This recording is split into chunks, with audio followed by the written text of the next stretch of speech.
Bahan renungan diambil dari Roma 7 ayat 13-26.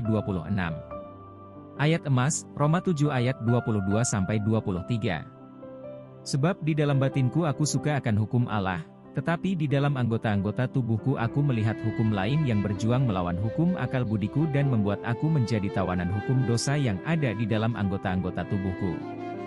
Pernahkah Anda mengalami peperangan dalam diri?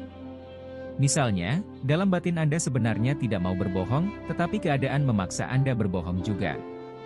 Setelah itu Anda merasa bersalah dan menyesal, serta berdoa minta ampun kepada Tuhan.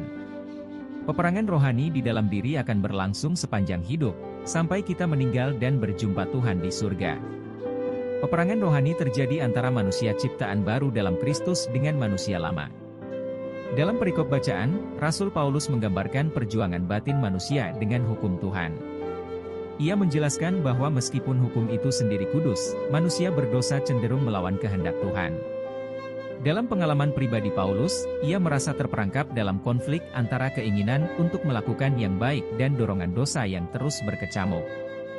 Paulus menggambarkan dirinya sebagai tawanan hukum dosa yang ada di dalam anggota-anggota tubuhnya. Ia menyoroti realitas bahwa manusia seringkali mengalami pertarungan internal antara keinginan roh dan keinginan daging. Ayat emas dapat diartikan sebagai pengakuan Paulus terhadap kompleksitas kehidupan spiritual, di mana meskipun ada keinginan untuk menyenangkan Allah, tetapi manusia terkadang masih terikat oleh kelemahan dan kecenderungan dosa yang ada dalam tubuhnya. Aspek teologisnya, Paulus menyoroti ketidakmampuan manusia untuk memenuhi standar kekudusan Tuhan tanpa campur tangan kasih karunia Allah melalui karya Yesus Kristus. Dengan demikian, semua kesalehan, kebaikan, dan usaha manusia untuk menyenangkan Allah adalah sia-sia jika bukan oleh kasih karunia Allah, Efesus 2 ayat 8-9. Kita juga memiliki sifat manusia lama yang berusaha mengendalikan kita. Pertanyaannya adalah apa yang harus kita lakukan? Tekad keras tidak cukup untuk menyelesaikan masalah ini, yang harus kita lakukan adalah bertobat, bergantung penuh pada kasih karunia Allah, serta perlu mendapat dukungan rohani dengan mengkonsumsi firman Tuhan dan berdoa setiap hari. Selain itu, kita harus memilih untuk mengikuti sifat manusia baru, jangan mengikuti sifat manusia lama.